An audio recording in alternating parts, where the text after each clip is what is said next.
Here's your update from Western North Carolina and our Helene help operations. First of all, some really dumb rules have been implemented, y'all. One of our big shelters and distribution centers, the health department told the refugees, those that are stranded, who've lost everything, that they could not use the shelter showers without flip-flops. Dumbest thing I have ever heard. These people have lost everything, and you won't let them take a hot shower without flip-flops? Oh, well, when I got that call, thank you, friends, and thank you to Larry and Concord who hooked us up at the nail supply place, because we sent 18,000 pairs of flip-flops up to the shelter this morning, where one of my girlfriends took a trailer up so people can take a shower.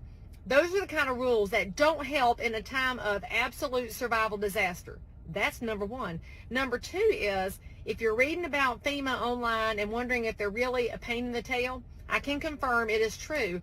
I tried to send in a pallet of chainsaws 2 days ago, and we had to divert it somewhere away from FEMA because they wanted to confiscate. FEMA, those ain't your chainsaws. Our mountain people are much better with them than y'all are, although I'm sure there's some very fine people that work for FEMA. I'm talking about the organization. But those saws need to be in the hands of the guys on ATVs down in the holler and up on these trees where there are blocked roads where we can get access to our neighbors who are still stranded. This is not a one-time little 5-minute storm. There are people that we have not gotten to yet, and we want to get to them. That's why those chainsaws are up there.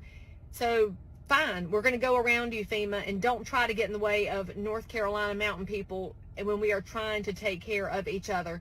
You should also know I had a shipment trying to go in last night that got stopped because somebody wanted to inventory it. So we diverted that one elsewhere to get it into the hands of an apartment complex of seniors that have been neglected. So thank you to the friend of mine who alerted me to that complex, and to the other friend who took this load up.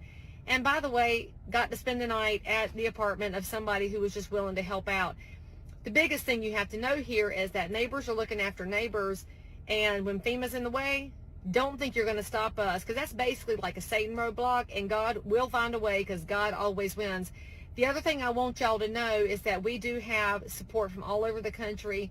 We've got NYPD, fire departments, we've got linemen and emergency personnel, and we in North Carolina are very grateful that you have chosen to come help us. So thank you to them, but boo to the government agencies that want to get in the way. And by the way, got to add one more thing. The announcement today that this little tiny piddling amount of money is going to go to people impacted by this storm. Are you kidding me? I told y'all before, you cannot eat money or drink money. Why are we not seeing massive supply drops come in? And I mean massive. The government is run by my taxpayer dollars and your taxpayer dollars. They are a net consumer, not a producer. So whatever they're throwing out there comes from me. As a taxpaying citizen, DC, quit trying to buy us off, because you can't buy us for $750 anyway. How about you send in the water we need, send in some ATVs, send in some more chainsaws and fuel, and let us take care of our people and get out of the way, because Western North Carolina is going to pull through this, whether you get in our way or not.